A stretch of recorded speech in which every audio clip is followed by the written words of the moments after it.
মা দুর্গা আসার সময় তো হয়েই গেল, দেখতে দেখতে আর কিছুদিন পরেই মা লক্ষ্মী আসার সময় হয়ে যাবে।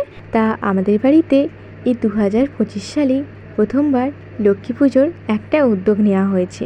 এর আগে কিন্তু কোনোবারই হয়ে উঠতো না। এ আমার অনেক দিনের সব বাড়িতে ছোট্টখাট্টো করে লক্ষ্মী পুজো হবে। যেখান থেকে আমরা মা লক্ষ্মীকে নিয়ে যাব, সেখানে দেখুন না কত ঠাকুর তৈরি হয়েছে। তাই ভাবলাম একবার আপনাদেরকে ঘুরিয়ে আনি ভেতর থেকে। আর মা দুর্গার মূর্তিটা কি দারুণই না লাগছে, রং হলে আরোই না কত ভালো লাগবে। এখানে সমস্ত কথা বলা শেষ, অর্ডার দেওয়া হয়ে গেল। এসে ঠিক লক্ষ্মী পুজোর দিন নিয়ে যাব। ঠিক লক্ষ্মী পুজোর দিনে এসে এই মা লক্ষ্মীকে নিয়ে যাব। বলুন তো কেমন হয়েছে? এদিকে সমস্ত কাজ শেষ, এখন ফিরছিলাম বাড়ি।